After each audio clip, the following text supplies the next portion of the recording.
Buenos días y bienvenidos a esta mesa coloquio que organizamos desde Club Cámara Granada en colaboración con Vita Granada, que por supuesto pues, queremos agradecer todo el interés que han mostrado. Y donde vamos a tratar un aspecto tan importante actualmente como son las secuelas del COVID y su tratamiento. Desde la Cámara de Comercio de Granada, pues, bueno, estamos profundamente implicados en la lucha contra esta crisis sanitaria y desde el principio hemos puesto en marcha pues, medidas orientadas fundamentalmente a la empresa, como fue en un inicio pues, un teléfono de atención inmediata al empresario, al autónomo, para resolver todas las dudas del COVID, el inicio de la pandemia. Hemos gestionado una convocatoria extraordinaria de ayuda dirigida a pymes en materia de digitalización, de innovación, etcétera.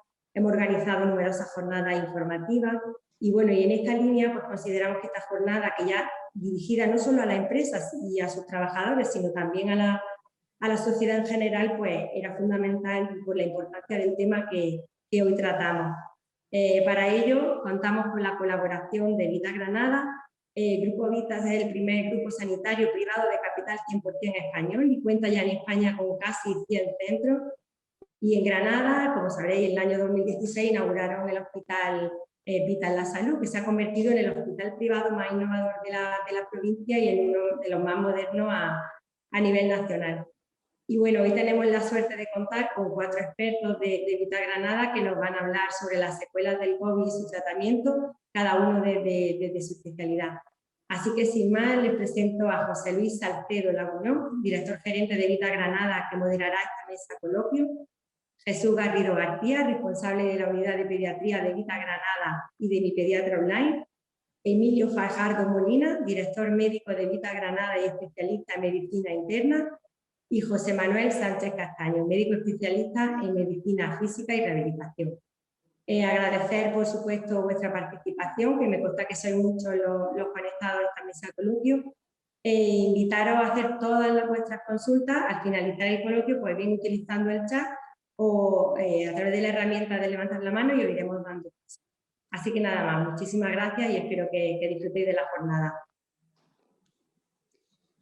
Buenos días, pues muchas gracias al Club Cámara por invitarnos. El reto de hablar de las secuelas del COVID es un reto difícil de enfocar porque estamos hablando de algo que hace un año casi no sabíamos nada. Entonces hemos ido avanzando muchísimo. Esto nos ha obligado a hacer un esfuerzo en la gestión del conocimiento en cada una de las categorías profesionales, también en una reorganización asistencial, pero esto que digo creo que diciéndolo dentro del Club Cámara como que representa a todas las empresas que están haciendo eso mismo en todos sus sectores de mercado, reinventándose, teniendo iniciativas y asumiendo un papel no menor en la gestión de las contingencias del COVID en sus propios profesionales, como nos ha pasado a nosotros. Recordemos que nosotros hemos tratado el COVID, pero también hemos sufrido el COVID en el sobreesfuerzo de los profesionales y también en la propia enfermedad que nos ha atacado. Pero quiero decir que esto ha sido un esfuerzo conjunto de la sociedad y cuando hemos pensado cómo enfocar esta charla, pues hemos pensado en prácticamente las 3 categorías que se debe tener. Uno, los aspectos preventivos, que lógicamente ya no están para hablar de secuelas. Los aspectos curativos, separados en 2 niveles. Uno, la medicina interna como gran eje de la actividad asistencial. La pediatría, porque es un área especial en el que confluyen muchos aspectos, no solo de enfermedad, sino los aspectos de confinamiento y lo que afecta al desarrollo del niño. Y, por supuesto, la visión rehabilitadora con un profesional con mucho conocimiento de todos los ámbitos de la rehabilitación. Entonces, sin más, bueno, vamos con esa amplitud de miras que tenemos, vamos a tratar de ir a lo importante que es la opinión de los expertos. Vamos a empezar con Emilio Fajardo, que es director médico e internista de nuestro hospital, el Vita Granada. Así que, Emilio, tienes la palabra. Muchas gracias, José Luis, por darme la entrada. En principio, dar las gracias a la Cámara de Comercio por darnos esta oportunidad de tener una charla coloquio que podamos difundir a la población en general, pues realmente lo que estamos sufriendo todos y que realmente cómo estamos trabajando para intentar tener mejor conocimiento de esta enfermedad que nos ataca a todos en todas las líneas de flotación y que poco a poco estamos saliendo del túnel. Voy a empezar, a mí me ha tocado la parte más espesa del coloquio, que es la parte más técnica, y voy a empezar hablando un poco de lo que es la fase aguda de la infección. Aquí le he puesto un breve resumen de los aspectos que vamos a ir tocando. Empezaremos hablando de la fase aguda y después entraremos en la parte de lo que son las posibles secuelas o manifestaciones que se están dando persistentemente después de la infección. En la parte que ya conocemos todos de cómo comienza esta infección, podemos decir que la evolución del COVID-19 sufre 3 vías de ataque. En la primera fase es una infección, prácticamente una infección viral, la fase viral, como otros virus atacan, como el virus de la gripe o cualquier otro virus, que produce fiebre, tos seca, dolor de cabeza. Sí, es sintomático la pérdida de gusto y olfato, que ha sido muy específico en este tipo de infecciones, conjuntivitis, etc. Incluso la mayoría de las veces son asintomáticas, que también ha sido una cosa muy específica de este virus, al ser muy asintomático y con mucha capacidad de contagio, pues ha habido una cantidad de contagios muy importante en la población, en personas que prácticamente no tenían síntomas. Siguiendo la evolución del virus, este virus puede quedar en esta fase o pasar a una segunda fase. En función de la fase va subiendo la gravedad, lógicamente. En la fase 2 es una afectación pulmonar, donde lo que destaca más es una dificultad para respirar, lo que se llama una hipoxemia silenciosa. ¿Silenciosa por qué? Porque prácticamente hay una dificultad respiratoria que no sabemos la causa. ¿Por qué está pasando? Pero realmente la gente nota que le falta aire, ¿vale? Y de ahí puede pasar ya a una fase más grave, que es la fase inflamatoria, donde ya se producen coagulopatía y una serie de factores en la coagulación que pueden alterar el tema respiratorio y llegar a producir un síndrome grave con shock, fallo cardiogénico y fallo multiorgánico. Son pacientes que acaban siendo intubados porque se produce una tormenta de citocina y se produce un gran proceso inflamatorio, ¿vale? O sea, que esto sería, digamos, cómo se presentaría la infección. En función de esta fase, normalmente después se van a producir una serie de síntomas persistentes que darían lugar a una serie de posibles secuelas y estarían muy influenciadas, lógicamente, por la capacidad de gravedad que haya podido mantener el paciente antes de en la primera fase de la infección. Pasamos la primera diapositiva y nos vamos a centrar un poco en lo que es el COVID persistente. A ver, COVID persistente. Pues, ¿qué es el COVID persistente? Hablamos de manifestaciones que siguen persistiendo y de síntomas que siguen persistiendo una vez pasada la fase aguda de la enfermedad. Como síntomas más importantes, lógicamente, dentro de este COVID, los síntomas más importantes, que son los que la población general destaca más, aquí tenemos que son la fatiga, el cansancio y el dolor de cabeza. Son los síntomas más frecuentes. Pero evidentemente se han detectado multitud de síntomas que están apareciendo. Estamos hablando de una enfermedad que no conocíamos y que hemos empezado a evaluar. Entonces, tenemos registros de más de entre 50 y 200 síntomas diferentes que pueden ir produciendo el COVID a lo largo del tiempo. Falta de aire, dolores y debilidad muscular, dolores de cabeza, dolores de pecho, palpitaciones, pérdida de olfato y de gusto, que es muy característico, febrícula, dolores de garganta, dispepsia, dolores abdominales, parestesia, dificultad de concentración, incluso problemas de insomnio, ansiedad y depresión, y el famoso estrés postraumático, que dan otros cuadros y que aquí se ha visto en los casos más graves. Estos son lesiones residuales que conforman lo que estamos denominando, o se ha denominado como el síndrome post-COVID-19. O sea, que eso ya es un ente, o sea, un síndrome o un conjunto de síntomas que no llega a ser una enfermedad, pero es verdad que es un patrón muy característico y que casi todos los pacientes, en mayor o menor grado, lo cumplen. Síndrome post-COVID. ¿Cuál es digamos, la definición de este síntoma? Bueno, hay definiciones como el que hace la guía NICE, que es una guía de agencia de calidad asistencial del Reino Unido, donde lo clasifica como una serie de síntomas y signos que se desarrollan durante más de 12 semanas y que no pueden ser explicados por un diagnóstico alternativo, ¿vale? Entonces, en cuanto a estas características, las características más importantes que podemos tener en este síndrome post-COVID es súper característico que la mayoría son síntomas que se recuperan que se recuperan rápidamente, pero es verdad que hay otros que se alargan en el tiempo y que pueden llegar a producir una serie de secuelas que algunas de ellas llevan a verdadera incapacidad. Y esa incapacidad es la que después hablaremos en los temas de rehabilitación del tratamiento. Otra característica importante es que no existe un tratamiento específico, o sea, no tenemos un tratamiento específico que podamos desarrollar, igual que ya sí tenemos fármacos que hemos desarrollado en la fase aguda de la infección. No, para este tipo de secuelas no tenemos un tratamiento alternativo ahora mismo que tengamos completamente específico, que podamos decir esto sirve exactamente para esto. Se están probando diversos estudios y efectivamente, enlazo con la tercera característica, es que estos estudios no son concluyentes, con lo cual necesitamos mucha más información.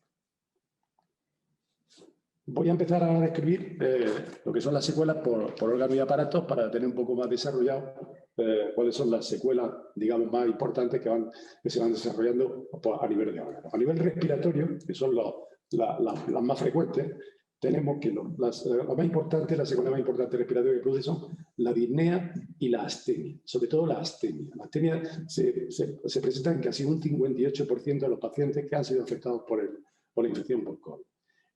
La disnea baja un 24% y después hay otros más residuales como tos residual, molestia de garganta. Muchos pacientes no llegan a la consulta con mucha molestia de garganta e incluso febrícula mantenida en el tiempo, que esto le pasa a un 19% de los pacientes.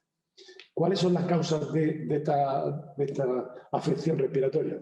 Bueno, en principio, los casos más severos, nos hemos dado cuenta que ya se hicieron las primeras necrosias en Italia, cuando empezó la infección en Italia, se empezaron a hacer necrosias y ya se dieron cuenta que efectivamente que a nivel pulmonar se existían muchos microinfartos pulmonares que eran la causa de esa neumonía severa con esa de gran dificultad respiratoria.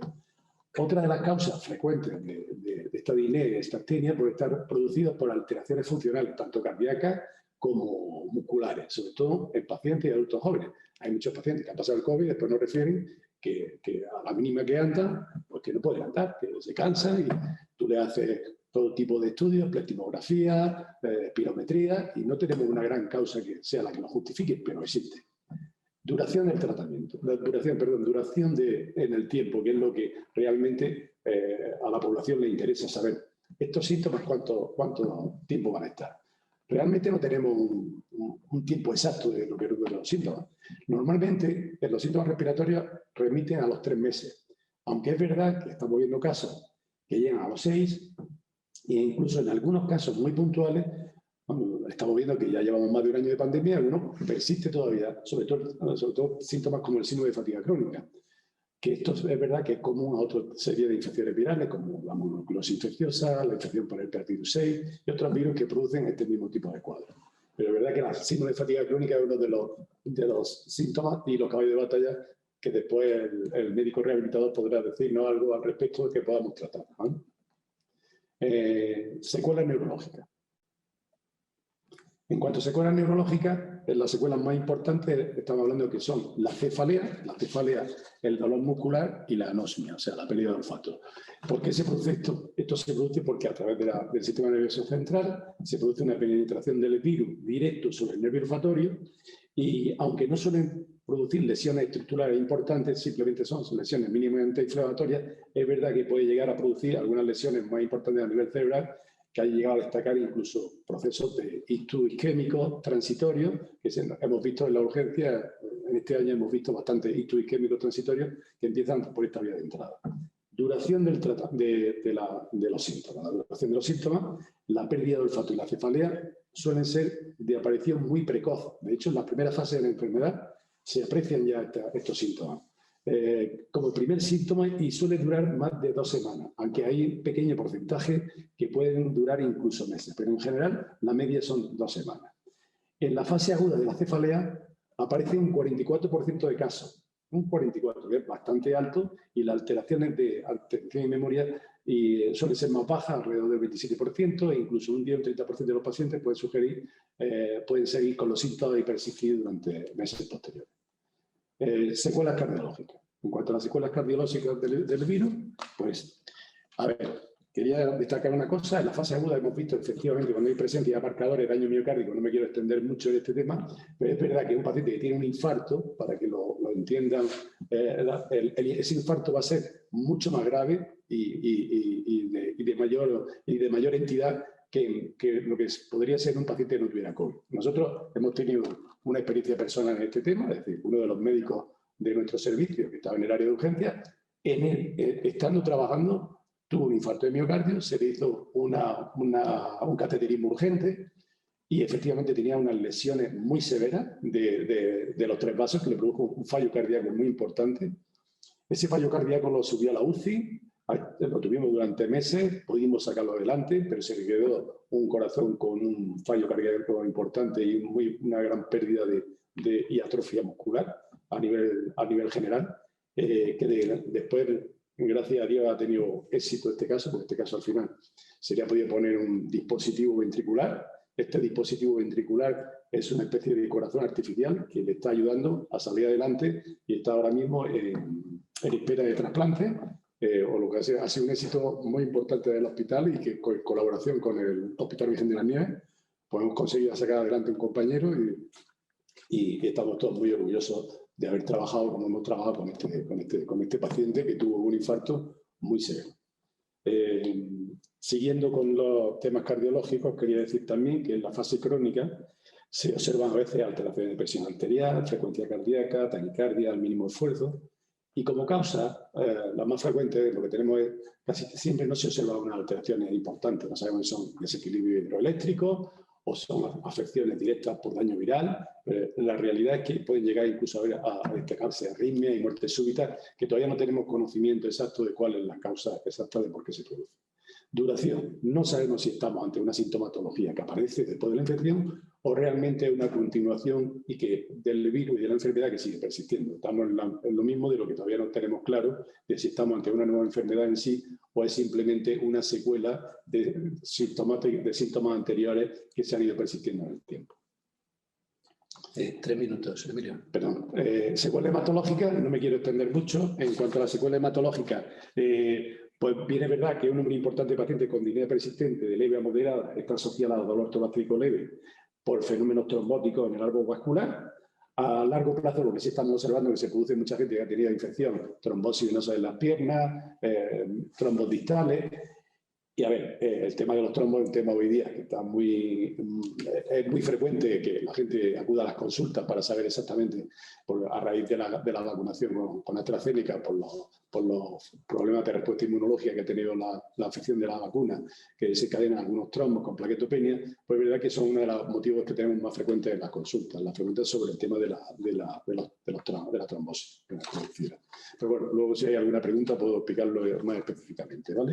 En cuanto al tema a nivel de secuela de otorrino, lo que tenemos sobre todo anomia egeusia, que es lo que todo el mundo ya más o menos conoce. Esto se produce porque la causa es porque hay una serie de receptores que son los AC2 en el nervio olfatorio y en las papilas gustativas a través de los que el virus penetra y produce este tipo de lesiones, que en la mayoría de las veces son lesiones reversibles que en el tiempo se suelen a partir del 80% prácticamente en los 2 primeros meses desaparecen. Bien es verdad que hay un 5% de pacientes que persisten estos síntomas y es verdad que lo estamos viendo en las consultas hasta 6 meses están durando estos síntomas de pérdida de olfato y de gusto, ¿vale? Otros síntomas, bueno, otitis media, hipoacusia. Ayer por la tarde me vino una paciente a la consulta que tenemos de seguimiento COVID que tuvo una pérdida de oído auditivo del oído derecho aguda.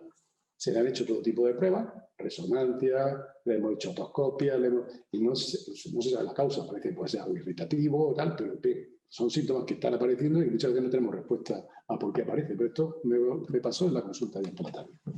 Otro tipo de alteraciones que también se producen, sobre todo en pacientes graves intubados, pues son secuelas típicas del paciente intubado, como es la disfagia, dificultad laringea y pérdida de voz. Sobre todo los pacientes que han estado intubados tardan varios meses en recuperar la voz. Pero de esta manera, los doctor Castaño de ese tema saben más que yo.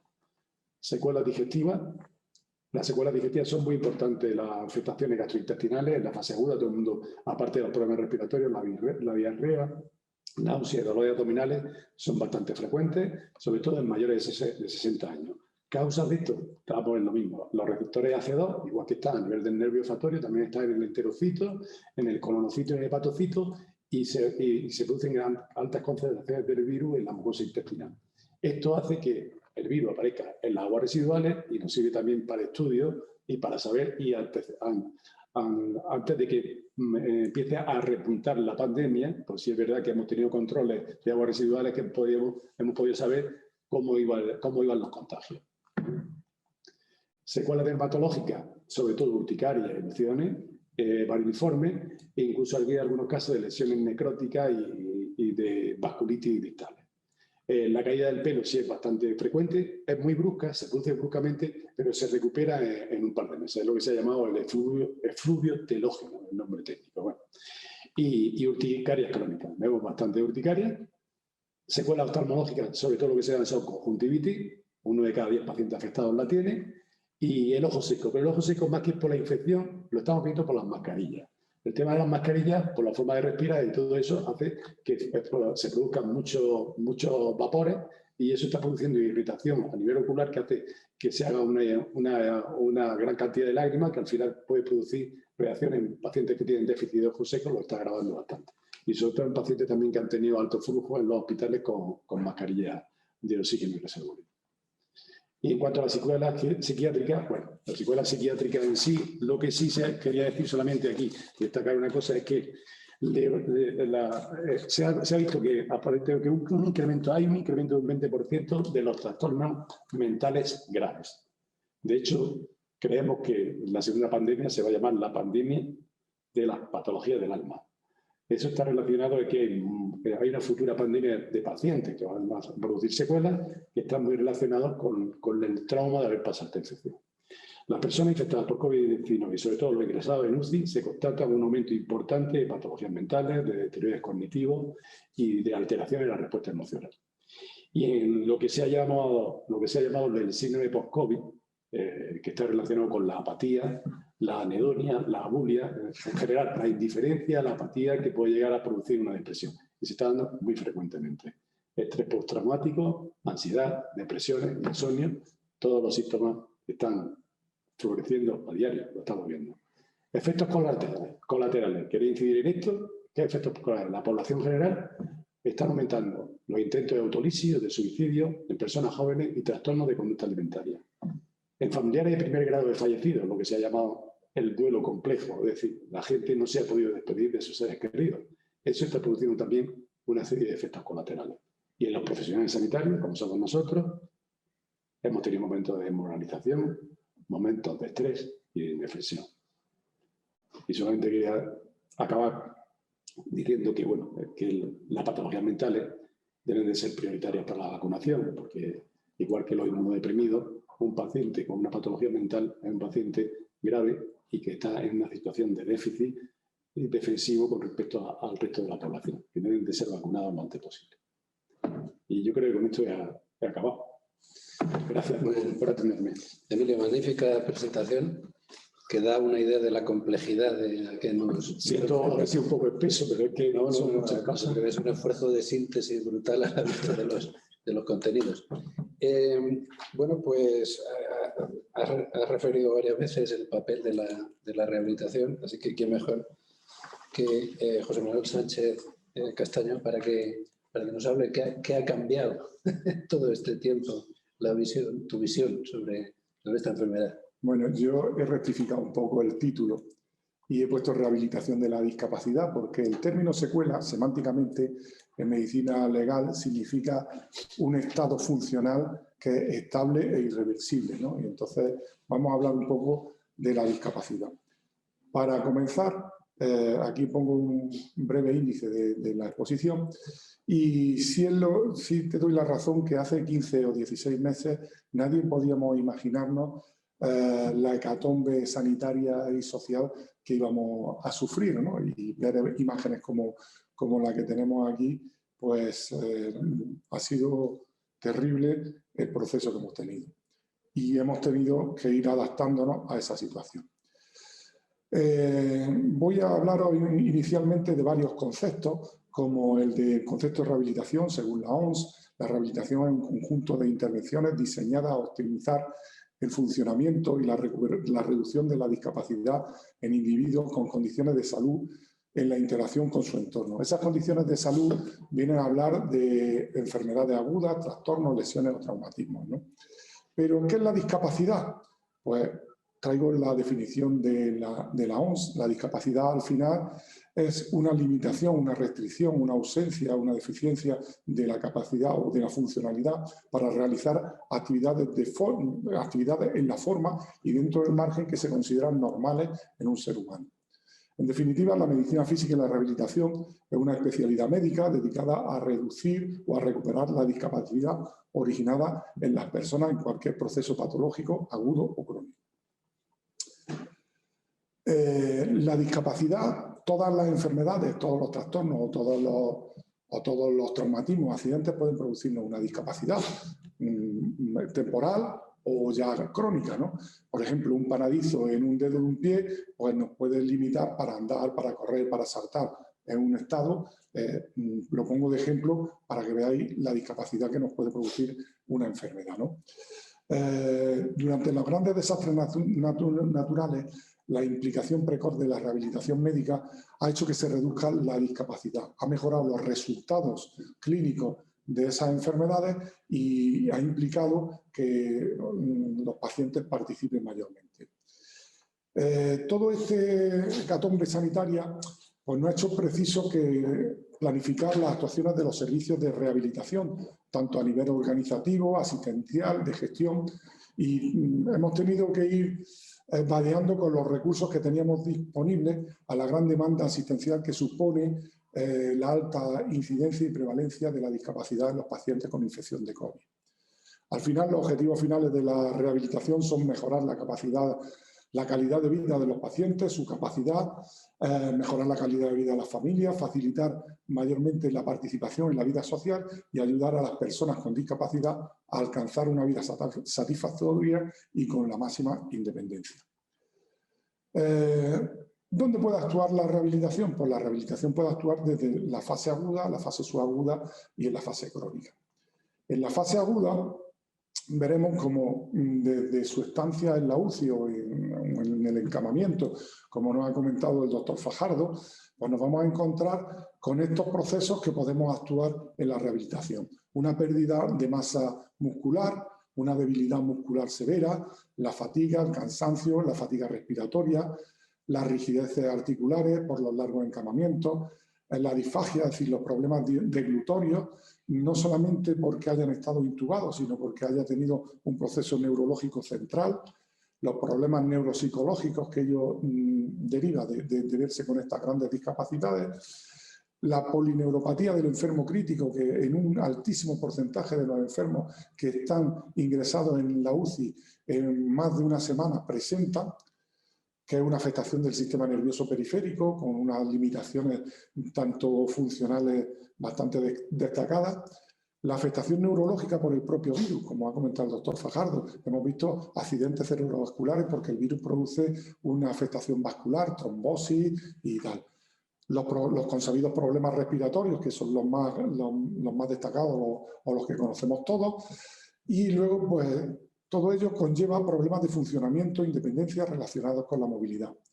Y otro problema que es el de la úlcera por presión en los pacientes largamente encamados.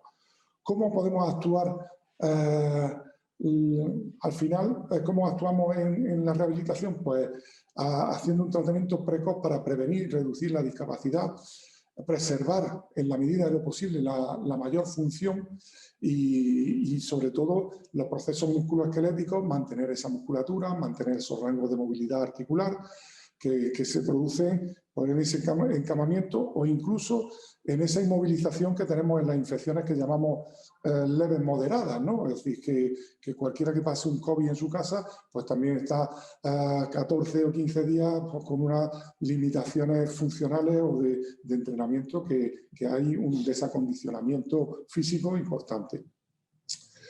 Pretendemos mejorar los síntomas de la disnea, mejorando el drenaje de las secreciones, aumentando la capacidad de esa musculatura respiratoria. La prevención de la úlcera por presión es muy importante también, sobre todo en aquellos pacientes de largo encamamiento. Y al final lo que se intenta es reducir las complicaciones que puedan aparecer como consecuencia del encamamiento y el aislamiento. Pues, las trombosis venosas profundas, la pérdida de masa muscular, las rigideces articulares. Vale. En la fase crónica, vemos, como nos ha comentado el doctor Fajardo, que un alto porcentaje de pacientes que han pasado la infección del COVID, incluso yo diría que en aquellos que la han pasado, que consideramos que ha sido una fase leve moderada, pues siguen presentando síntomas. Es lo que se ha llamado el COVID persistente o el síndrome post-COVID. Y dependiendo de los estudios que consultemos, pues veremos que en algunos dicen, yo he puesto los más bajos, pero un 10% de los infectados presentan consecuencias o síntomas después de superar la enfermedad. Hay otros que hasta un 28, un 40, dependiendo de los síntomas que veamos. En definitiva, pues desde el punto de vista de la rehabilitación hemos visto que es necesario establecer programas multidisciplinares de rehabilitación. Ello conlleva la necesidad de que todo paciente que haya pasado del COVID, y sobre todo en aquellos casos moderados graves, sea valorado para aplicar estos programas y ver las deficiencias o las discapacidades que le ha producido la enfermedad. Y bueno, pues aquí tendríamos que implicar para tratarlo, pues poner en marcha, que ya funciona en los equipos de rehabilitación, un equipo multidisciplinar e interdisciplinar, donde incluya profesionales, médicos, fisioterapeutas, terapeutas ocupacionales, logofoniatras, psicólogos, etc. ¿Qué perseguimos en la rehabilitación? Pues que el paciente alcance una situación de máxima independencia funcional o hacerlo lo más autónomo posible para realizar sus actividades de la vida diaria o sus actividades básicas de la vida diaria y reincorporarse lo antes posible a sus actividades laborales, lúdicas y sociales. En estos programas multidisciplinares en rehabilitación, ¿a qué nivel actuamos? Pues bueno, como ya sabéis, el proceso respiratorio es muy destacado en el COVID, el proceso respiratorio y cardíaco. Pues a nivel respiratorio lo que pretendemos es mejorar la capacidad respiratoria, la capacidad pulmonar, a mejorar esa sensación de fatiga respiratoria con ejercicios específicos de la musculatura respiratoria, con programas de reentrenamiento progresivo y controlado, controlado sanitariamente. La rehabilitación cognitiva es fundamental en aquellos pacientes que han tenido un COVID grave, porque su estancia en la UBI puede haberle dejado un deterioro cognitivo, bien porque hayan tenido un proceso neurológico, porque hayan tenido una anoxia cerebral, y se están viendo casos con un deterioro cognitivo bastante intenso. A nivel de glutorio, pues hay que hacer un reentrenamiento de toda la musculatura orofacial y de glutoria. Hay que insistir mucho en que los pacientes que han tenido un COVID importante, la nutrición sea la adecuada, e incluso pues ya hay programas de reentrenamiento olfativo por la ageusia. A nivel foniátrico, como comentaba el doctor Fajardo, aquellos pacientes que han tenido una intubación prolongada, pues puede quedarle paresia o de las cuerdas vocales y hay que hacer una intervención foniátrica. A nivel muscular, pues ya los programas de ejercicio específicos, readaptación, reentrenamiento progresivo. Y en lo que comentaba de la polineuropatía del enfermo crítico, pues hay que intervenir con rehabilitación neurológica, mejorar la propiocepción, la coordinación motriz, la readaptación a sus actividades básicas de la vida diaria. A veces precisan de la prescripción de ortesis y de ayudas técnicas en su domicilio. Como conclusiones finales, pues deciros que la rehabilitación al final es una medicina de lujo, es el proceso que sigue al salvarte la vida por la infección de COVID y tratar lo que hemos llamado aquí secuelas o tratar lo que a mí me gusta más en llamar la discapacidad producida por el COVID. Y bueno, pues la sanidad pública, la sanidad privada y las empresas aseguradoras deben de plantearse que para prestar una mejor atención en el ámbito de la rehabilitación habrá que aumentar la dotación tanto de personal como de medios técnicos para que estén a disposición de los usuarios y de los pacientes y atenuamos y recuperemos esa discapacidad por el COVID. Tener siempre presente que la infección por el COVID actúa a 3 niveles. Tiene consecuencias físicas, consecuencias cognitivas y consecuencias psicológicas. Y hay una secuela o una discapacidad de incluso aquellos pacientes que no han pasado el COVID y que se está viendo en un alto porcentaje, que es lo que se ha dado en denominar el síndrome de la cabaña. ¿Y qué es el síndrome de la cabaña? Pues el síndrome de la cabaña es aquellas personas que con esta avalancha de información y este pánico que nos ha generado tanta información, pues eso, les da pánico salir de casa, les da pánico el tener el contacto social y bueno, pues eso produce una discapacidad importante. Y finalmente terminaría con un consejo que parece obvio en aquellas pacientes que están mastectomizadas y que tienen un linfedema en uno de sus brazos, pues pedirles que no se vacunen en el brazo con el linfedema porque ese linfedema puede empeorar. Y termino con una frase que lo que quiero es motivar al entusiasmo a la hora de afrontar los pacientes la discapacidad producida por el COVID, y es que para realizar un gran sueño lo primero que hace falta es una gran actitud para soñar y luego persistencia, que es la fe en el sueño de uno. Posteriormente, pues responderé en la medida de lo posible de mis conocimientos a las preguntas que no sean oportunas. Muchas gracias.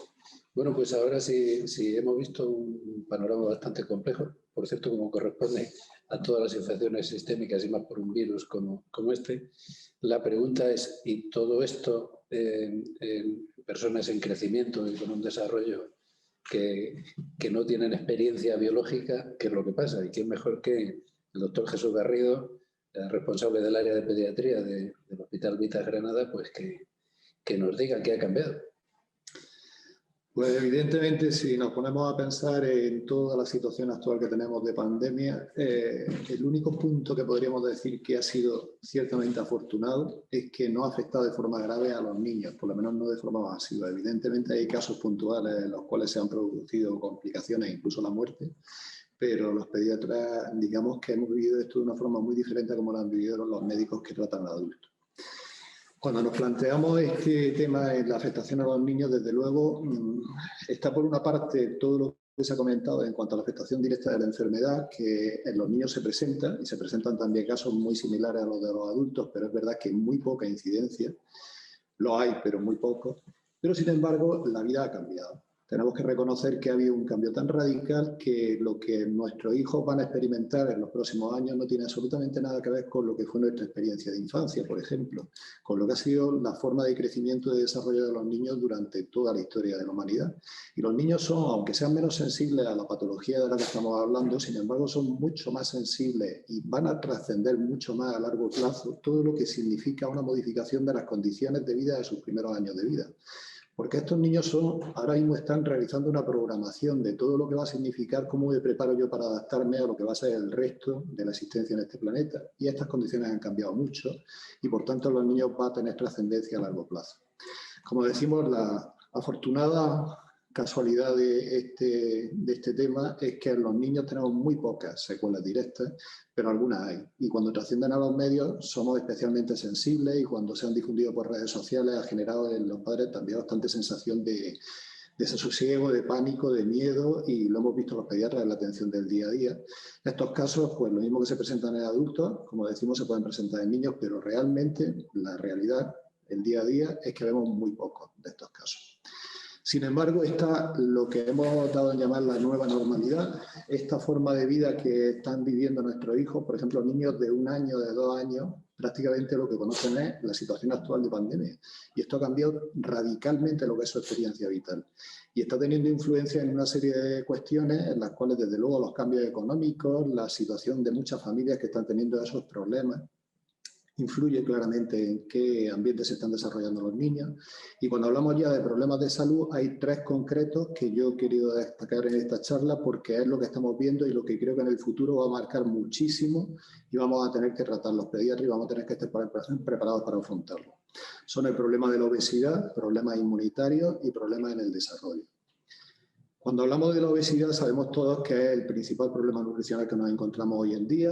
Hay mucha gente que sigue preocupada todavía en la actualidad en España porque tiene un hijo que está delgado, que a lo mejor come poco, cuando lo que nos encontramos de verdad es que nadie en España se muere por falta de comida desde hace muchas décadas y que sin embargo la enfermedad que de verdad reduce la esperanza de vida, la calidad de vida en este país por temas nutricionales es la obesidad. Hay ya muchos estudios, algunos de ellos han empezado a sacar resultados preliminares y nos hemos encontrado con que ya solo en los 3 primeros meses de confinamiento nos encontramos con una reducción muy marcada de la actividad física. Vimos cosas como, por ejemplo, que se podía sacar a pasear a las mascotas, pero sin embargo los niños no podían salir al parque. Un aumento del consumo de azúcar, de los productos de complacencia, de todos esos productos que compramos porque a los niños les gustan y que nos piden continuamente, que son básicamente ricos en azúcar. Hay estudios que nos dicen que se ha multiplicado por 3 en esos 3 primeros meses de pandemia y esto evidentemente tiene una repercusión. En España tenemos uno de los índices de obesidad infantil más altos de Europa, la zona mediterránea en su conjunto la tiene. Pero en estos 3 meses se produjo una subida de un 34 a un 39%, solamente en 3 meses. No tenemos estudios posteriores, pero creemos que esto ha seguido subiendo. En la inmunidad nos vamos a encontrar con que el sistema inmunitario no ha cambiado. El que tiene genéticamente y tienen todos los niños es el que estaba preparado para vivir en un entorno en el que nos relacionamos con la naturaleza y con un montón de gérmenes. Y sin embargo, nos hemos encontrado con que ahora mismo la situación es totalmente distinta. Hay, por ejemplo, una menor exposición solar y eso nos hizo ver, por ejemplo, en los 3 primeros meses de confinamiento, un aumento clarísimo de las patologías de la piel, especialmente de la dermatitis atópica, porque sabemos que la radiación solar destruye parte de las defensas de la piel, que siempre lo ha hecho porque hemos sido una especie nómada de nuestra aparición en este planeta y que esa reducción de la exposición solar, aparte de reducir la producción de vitamina D, tiene un efecto directo sobre la piel, apareciendo más dermatitis atópica, más psoriasis, más vitíligo, enfermedades que todos sabemos que mejoran con la exposición al sol, mejoran habitualmente en verano. Se está produciendo evidentemente una menor salida a la naturaleza. Estos 3 meses en los que decimos que los niños no podían salir ni siquiera al parque, han hecho que haya una mejora de los síntomas alérgicos, nos encontramos mucha menos patología y esto ahora cuando hablemos de las infecciones también lo vamos a ver y es que la verdad es que las urgencias de pediatría de todos los hospitales del planeta yo creo que han tenido una reducción clarísima de la demanda. Hemos estado los pediatras muy poco ocupados en ese sentido, pero tenemos claro que esto va a tener una repercusión posterior. Esta falta de exposición a los alergenos hace que tengamos una falta de tolerancia a esos alergenos. ¿Qué es lo que pasará en el momento que volvamos a la vida normal, empecemos a exponernos?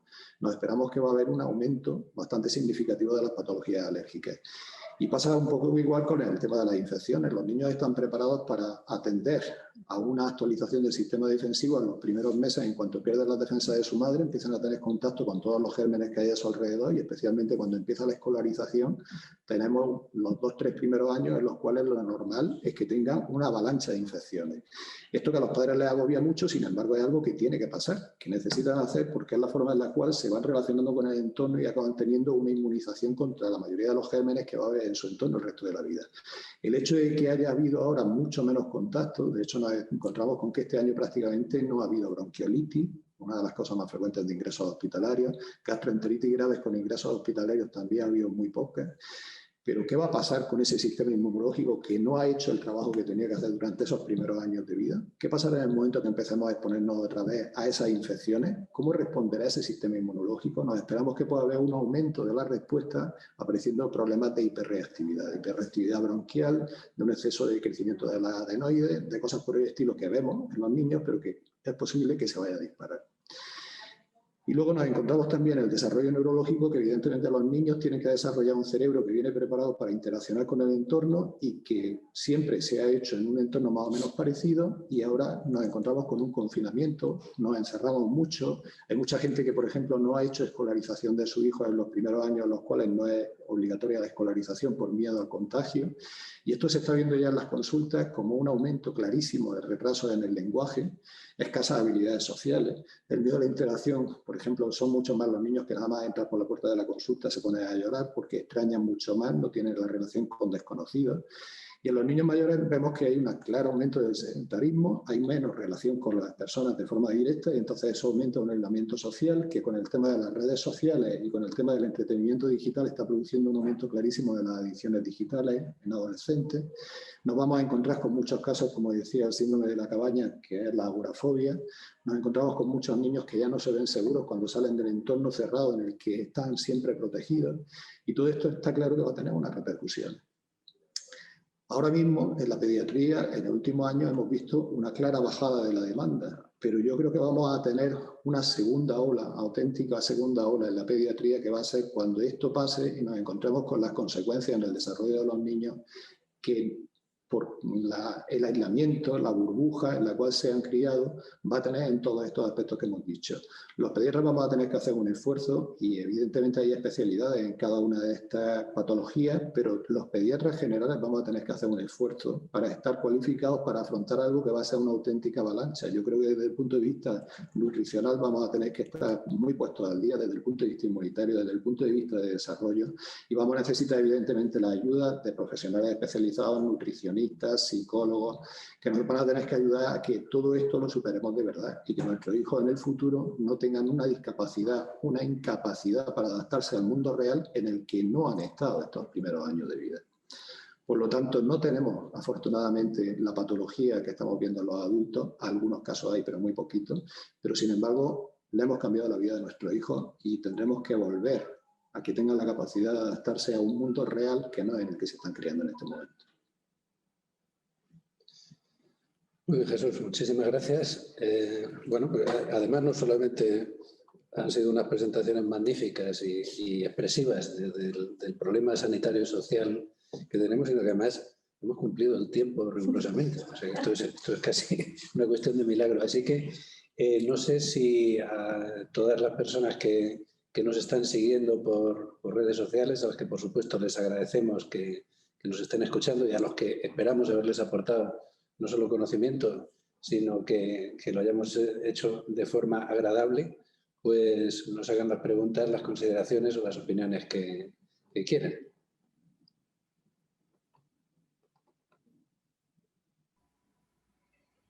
Loli Martos tiene una pregunta. A continuación, Loli. La primera.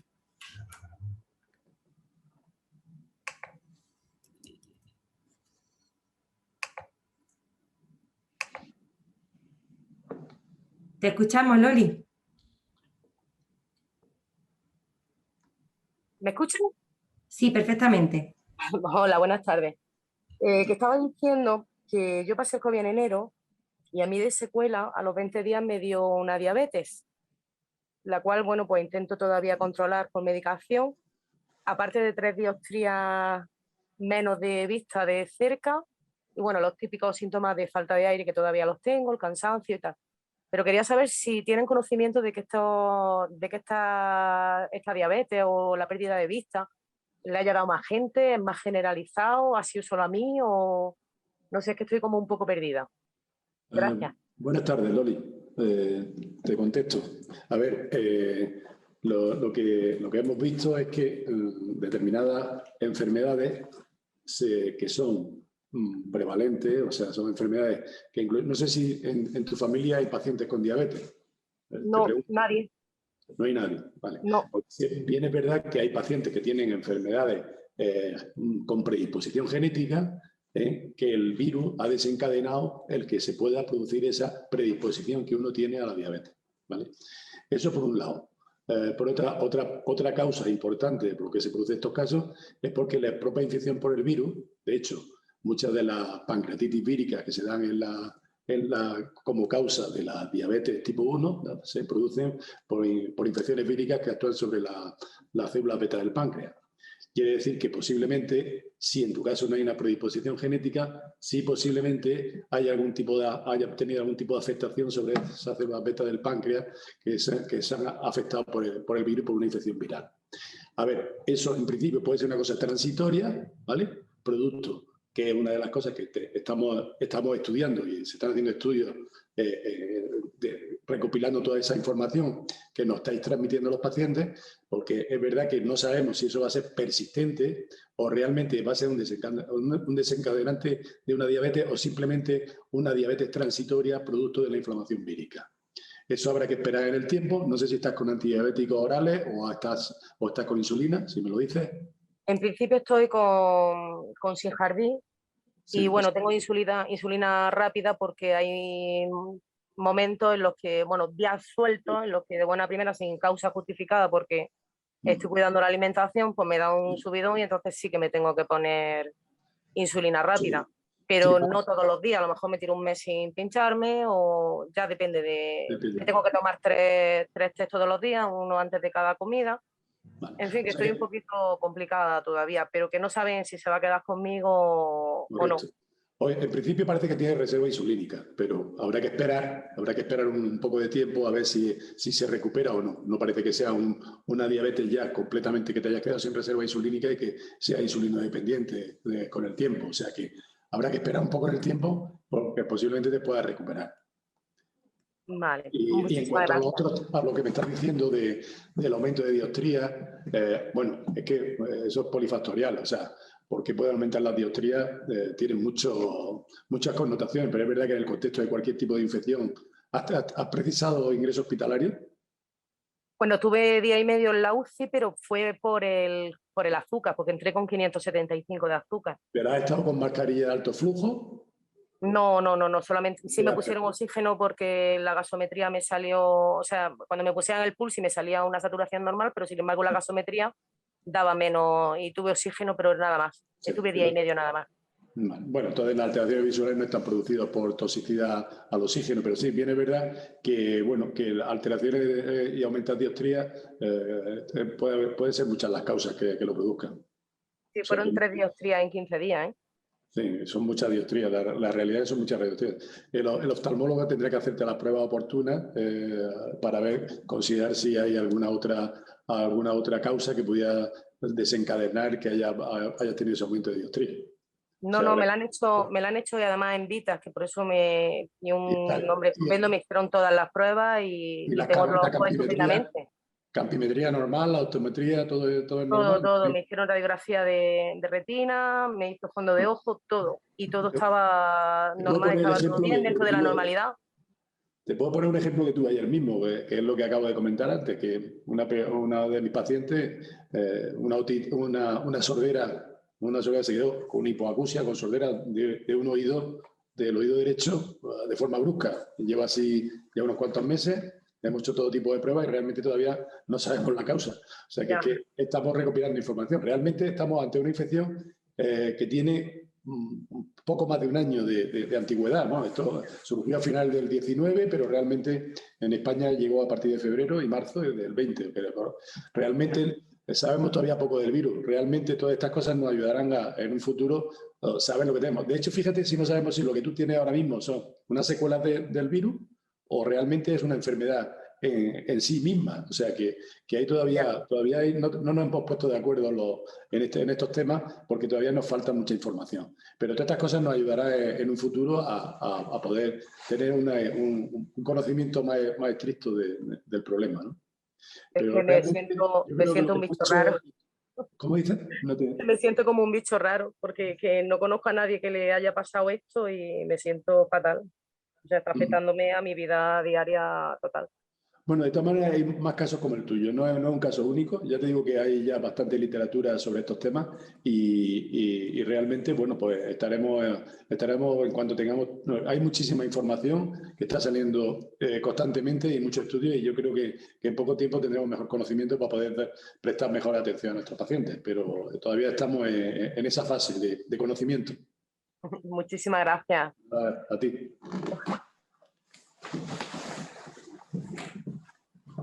Vamos a pasar a las preguntas del chat. Nos preguntan que en los casos de cansancio y fatiga, ¿cuál es el tiempo máximo que suelen durar? Tampoco lo sabemos, como decía el doctor Fajardo ahora mismo. No sabemos, en teoría en los 3-6 meses pues suelen recuperarse. También depende de la discapacidad que tenga por el ingreso. Si son largos ingresos en UCI, pues posiblemente duren más de 6 meses y necesiten rehabilitación a largo plazo. Pero realmente tampoco sabemos cuánto dura, porque es una infección reciente que llevamos pues, esos 15 meses con esta pandemia. De hecho, tenemos casos que llevan prácticamente más de un año y todavía no se han recuperado. Quizás está sobre en torno al 5% de los pacientes persisten síntomas de este tipo. Muchísimas gracias. Paso a la siguiente pregunta. ¿Qué tipo de ejercicios a nivel aeróbico son recomendables para recuperar las deficiencias respiratorias?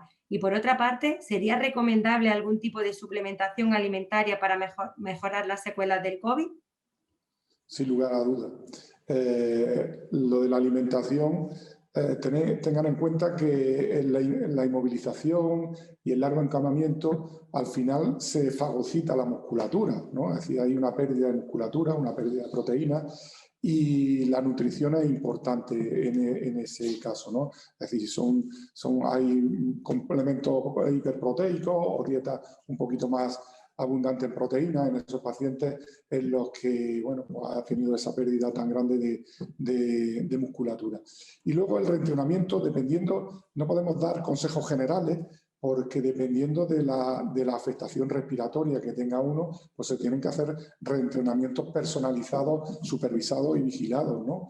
Es decir, a aquellos pacientes que hayan tenido un COVID leve, moderado y que quieran hacer un reentrenamiento, pues yo siempre aconsejo utilizar el pulsómetro, ¿no? Que tengan controlado el ritmo cardíaco al que van, y empezar también con ejercicios dentro del domicilio, pues bien con una elíptica, una bicicleta estática, con poco nivel de resistencia y así de forma paulatina. ¿Que quiere hacer un ejercicio aeróbico en la naturaleza? Pues andar por terrenos llanos, regular, en una zona que esté controlada, que pueda en un momento de fatiga y de cansancio sentarse, ¿no? Pero bueno, al final tendremos que hacer programas de reentrenamiento más personalizados. Muchísimas gracias. Pasamos a la siguiente pregunta. ¿La infradetección de COVID en niños puede retrasar el diagnóstico de COVID persistente en los pequeños que no han tenido prueba alguna por asintomáticos y, en consecuencia, quizá agravar la sintomatología o desarrollar más síntomas de COVID persistente? Como decía antes, el COVID persistente en realidad estamos viendo muy pocos casos. Depende mucho de la edad. Especialmente estamos viendo casos, por ejemplo, similares a la fatiga crónica en adolescentes. Y conforme vamos bajando la edad, eso se va reduciendo muchísimo. El problema del diagnóstico en los pequeños asintomáticos es precisamente que cualquier síntoma de los niños puede ser compatible con el COVID. Cuando nos mandaron los primeros listados del Ministerio diciéndonos que podía ser candidato a hacerle una prueba de diagnóstico, básicamente el niño que entraba por la puerta de urgencia era candidato menos el que se había caído. Porque algo de moco, algo de tos, algo de náusea, algo de molestias gastrointestinales, eso es el día a día de la pediatría. Entonces, cualquier niño que entra por la puerta con cualquier síntoma es compatible de COVID. Entonces, ¿qué hacemos? Cada vez que entra un niño por la puerta le hacemos una prueba de diagnóstico. Si nosotros hacemos eso, prácticamente todos los niños de este país deberían de hacerse una prueba pues casi cada día o cada semana. Los que están en guardería especialmente tendrían que hacerse la entrada a la guardería. Eso, por un lado, no hay sistema sanitario que lo soporte, pero es que aparte no hay niño que lo soporte. Los niños lo pasan muy mal cuando le hacemos las pruebas de diagnóstico del COVID y habitualmente cuando tienen que hacerse varias porque han tenido varias exposiciones claras a pacientes que sabemos que son positivos, el niño ya se resiste clarísimamente, no es que le aumente y que tiene que ir al hospital. Entonces tenemos un problema de infradiagnóstico clarísimo y no solamente en niños sino también adultos, pero es que como los niños son tantos asintomáticos, evidente. Lo bueno, la parte positiva de esto, que los niños con trastorno crónico realmente son muy pocos, el porcentaje es muy bajo. Muchísimas gracias. Otra pregunta ¿es normal a nivel general que aparezcan unos síntomas y a las pocas semanas se pausen y después aparezcan otros nuevos síntomas? Del dolor fuerte de cabeza he pasado a dolores musculares y articulares. El cuello me duele mucho y siento que las cervicales me chasquean. Tengo debilidad en las piernas y brazos. Los síntomas primeros pausan y vienen otros nuevos. Sí, es frecuente.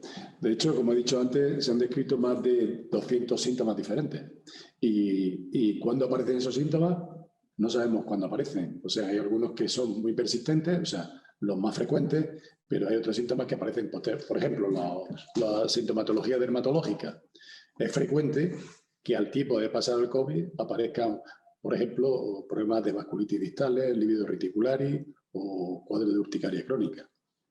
¿Por qué pasa esto? Bueno, es lo que hemos dicho antes, no nos ponemos de acuerdo si estamos ante una nueva enfermedad o estamos ante síntomas persistentes de la enfermedad.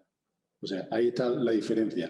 En cuanto a que aparezcan síntomas durante el proceso de lo que hemos llamado el post-COVID, no todos los síntomas aparecen a la vez. Eso está pasando frecuentemente. Lo que pasa es que suelen ser síntomas que suelen remitir y suelen aparecer otros y van remitiendo. No suelen ser síntomas muy graves, pero sí es verdad que son persistentes. No sé si le ha quedado aclarado el tema con lo que le acabo de decir, pero eso está pasando así. Muchísimas gracias. Otra pregunta es, según un último estudio, parece ser que las vacunas COVID pueden suponer una esperanza para los pacientes que cursan COVID persistente. ¿Esto es así? Incluyendo personas que han sufrido ictus isquémico, ¿no sería contraproducente la inoculación de determinadas vacunas debido a este perfil? A ver, las vacunas son para prevenir. O sea, todo lo que sea prevenir una enfermedad, para eso se utiliza la vacuna. O sea que cualquier enfermedad, lógicamente, si no estás vacunado, tienes más posibilidades de que cuando enfermes te pongas mucho peor. Con lo cual, debe de vacunarse todo el mundo, tenga la enfermedad que tenga, siempre que no haya una contraindicación directa a la vacuna, como puede ser una alergia directa a cualquiera de los productos que llevan la vacuna. Si no es así, hay que vacunarse. Y si has tenido un ictus o tienes una enfermedad previa, cuanto antes te vacunes, mejor. Muchísimas gracias. También nos preguntan los asistentes si tendrán a su disposición las presentaciones, incluso la grabación. Luego os la mandaremos a todos. Doy paso a otra pregunta que nos dice: hola, buenos días, llevo 13 meses con dolor torácico que tiene pinta de musculoesquelético, porque todas las pruebas cardíacas y respiratorias dan bien. ¿Cómo se puede explicar que estos dolores vayan y vengan y cuando se van parece que se me ha curado y sin causa aparente vuelven? Muchas gracias. Bueno, pues como decía el doctor Fajardo en su presentación, hay muchos síntomas que no tienen, que están persistentes los síntomas y no tienen un daño estructural claro que podamos ver o podamos evidenciar con las distintas pruebas clínicas que se hacen, ¿no? Es decir, el dolor torácico entra dentro de las secuelas o la discapacidad post-COVID y bueno, pues se mantiene y es persistente. Sí, hay pacientes, en el 5% que comentaba él, que incluso hasta un año pues tienen dolores osteomusculares, fatiga respiratoria, dificultades respiratorias.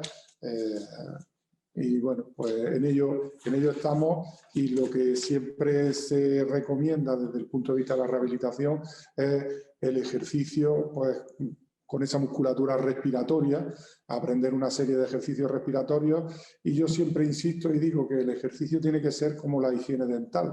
Todos comprendemos que la higiene dental tenemos que hacerla a diario, pues el ejercicio deberíamos de hacerlo a diario. Y seguramente a lo mejor no se le quitaría el dolor torácico, pero sería de menos intensidad y de menos frecuencia. Muchísimas gracias. Nos pregunta para el doctor Sánchez Castaño. ¿Tienen tratamiento a pacientes COVID? ¿Hasta qué punto la mejoría es evidente? Depende del grado de afectación y depende de la sintomatología. Eso es que es una pregunta muy ambigua, ¿no?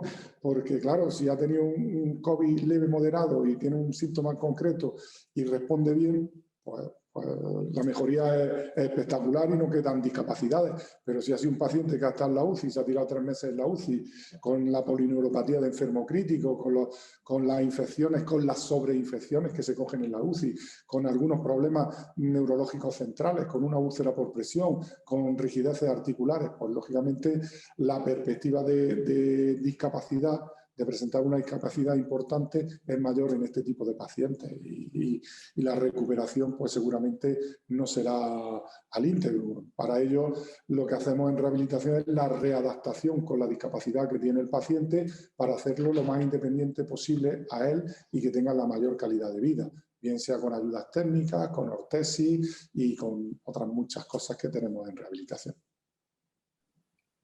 Muchas gracias. Otra pregunta, ¿existirán consultas específicas para el tratamiento de todos estos síntomas? Es decir, ¿se crearán consultas especiales para tratamientos post-COVID? De hecho, ya la tenemos. O sea, nosotros ya tenemos unas consultas monográficas que se están dedicando prácticamente a ver pacientes derivados de las secuelas COVID. O sea, existe esa consulta. En el Hospital Vital ya puedes pedir cita para que te vea un especialista en esa patología. Suele ser son especialistas del área de medicina interna, lógicamente, que son los que hemos tratado desde el punto de vista integral a este tipo de pacientes en la sala de hospitalización y en las consultas. Muchas gracias. Nos preguntan, he pasado el COVID y desde hace un tiempo noto una sequedad excesiva de boca y ojos al despertarme. ¿Puede deberse al COVID? Sí, puede deberse al COVID. De hecho, que el COVID, por donde primeramente ingresa la infección, es a nivel de la mucosa, de la rinofaringe. O sea, que realmente es donde primeramente asienta. Y de ahí ya se va extendiendo, con lo cual en la zona de la mucosa y rinofaringe es donde más actividad hay a nivel local y tiene una sintomatología muy florida en ese sentido. Por eso da esas sensaciones de incluso rinorrea, incluso sequedad o signos de molestia al tragar. En fin, esos síntomas son muy frecuentes por la inoculación local del virus en esa zona. Muy bien. Nos hacen una pregunta que no sé si es más bien laboral, pero bueno, os lanzo la pregunta. Dice, si una persona que ha pasado el COVID con afección muscular y sensación de cansancio extremo, pero sin fiebre ni necesidad de ingreso hospitalario, si se ve incapacitado para trabajar, ¿cómo puede demostrar que tiene esos síntomas para tramitar una baja laboral? Pues tampoco lo tenemos claro, porque como decíamos, esto es una situación nueva que tenemos y no sé a nivel laboral cómo la inspección médica bueno, pues considerará esa sintomatología persistente. Sí es cierto, y reitero otra vez lo que decía el doctor Fajardo, que muchos de los síntomas persistentes que tiene el COVID tampoco podemos evidenciarlos en pruebas clínicas de forma clara, ¿no? Y el de la fatiga, pues, es uno de ellos, ¿no? Es decir, el síndrome de fatiga crónica ya sabemos que el cansancio, que ya con otros virus ya nos pasa lo mismo. O sea, que no es solamente de este virus. La mononucleosis infecciosa, que todas conocemos, una de las secuelas que deja también el tema del síndrome de fatiga crónica. O sea, que ya es conocido en los medios de medicina laboral. Habrá que esperar todo tipo en qué circunstancias esté el paciente en su conjunto para saber cómo podemos redactar un informe. Muchas gracias. Doy paso a una última pregunta, salvo que alguien quiera levantar la mano para intervenir, no habría problema.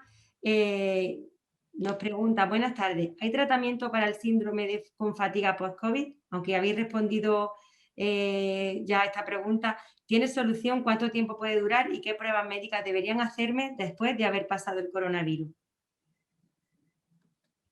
Bueno, pienso que más o menos hemos hablado de esta cuestión a lo largo de las preguntas, ¿no? Es decir, la fatiga, cada paciente sabe el que lleva la máquina y sabe cómo se encuentra. Entonces, al final, ese reentrenamiento, esa capacidad que tenga, tiene que hacerla de una forma progresiva y muy personalizada, ¿no? Es decir, que no tenemos un programa específico para decir esto es lo que tienes que hacer, ¿no? Es decir, hay que hacer una valoración individualizada, ver el estado físico de esa persona, el estado muscular, el estado articular, la presencia de dolores y, bueno, pues luego plantear que, como decía en mi presentación, necesitamos más medios de personal y medios técnicos para que esos reentrenamientos pues, se hagan en el ámbito sanitario, por lo menos inicialmente, teniendo en cuenta las capacidades respiratorias, la capacidad cardíaca y, bueno, en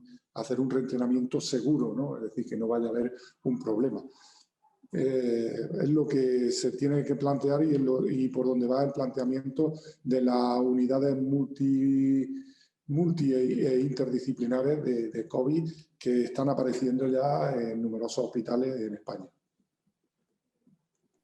Perfecto, muchísimas gracias. Vamos a dar paso a María, que quiere lanzarnos una pregunta.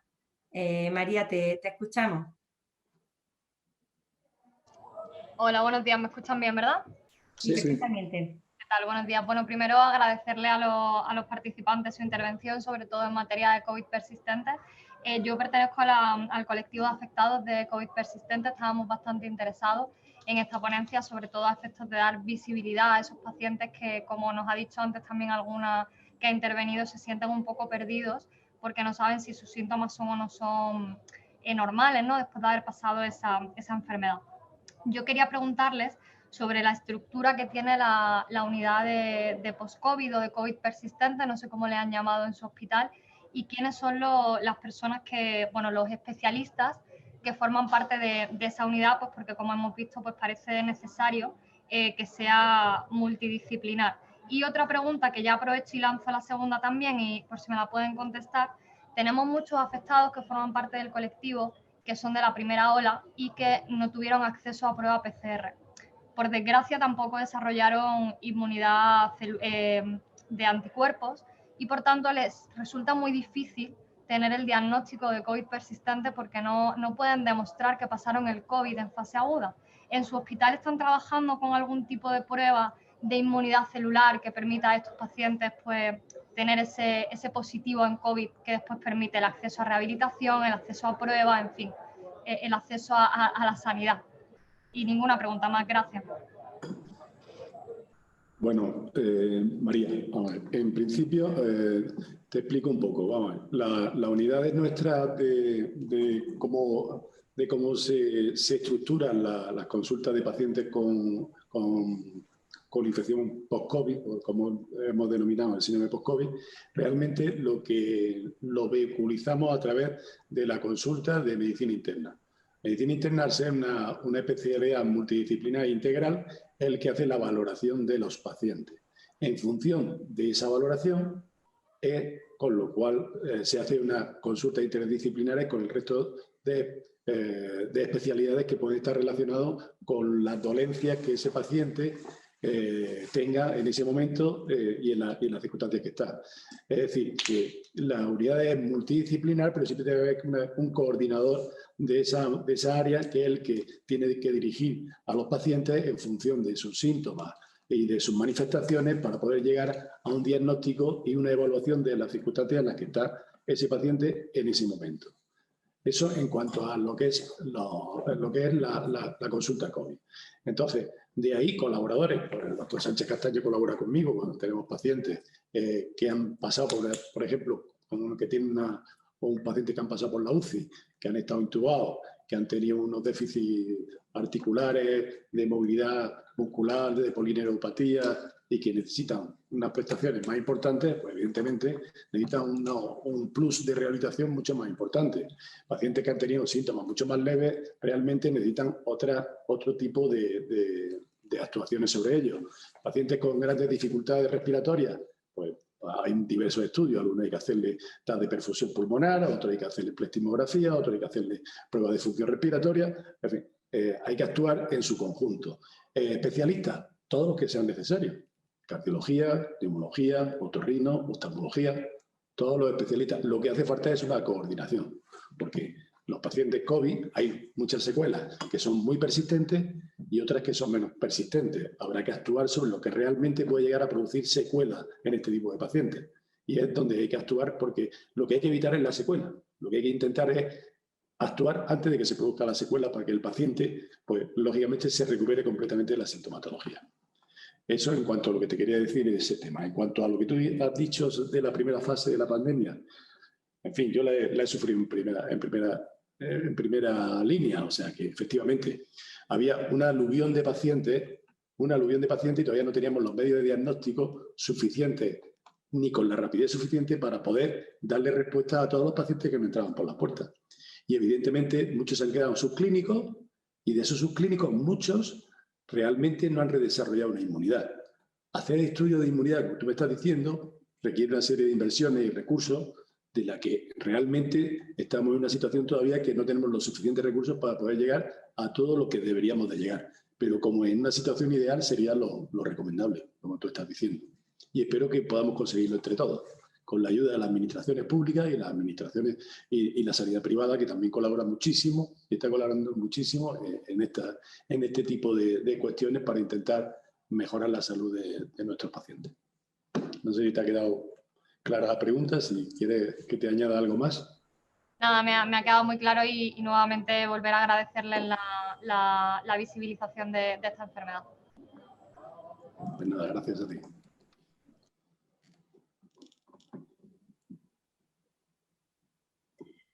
Buenas tardes. Bueno, en principio no hay más preguntas. Agradecer a Hábitat Granada la oportunidad de esta jornada. Trasladaros también los agradecimientos de todos los asistentes que a través del chat, por la claridad de vuestra exponencia y por haber la disposición en resolver todas las dudas de todos los asistentes. Por nuestra parte, nada más, en nombre de la Cámara de Comercio, muchísimas gracias. Gracias a vosotros. Gracias, es un placer. Gracias. Estarán a disposición de todos los asistentes, todas las ponencias, incluso la grabación. Y ya nos pondremos en contacto. Muchísimas gracias. Hasta luego. Gracias.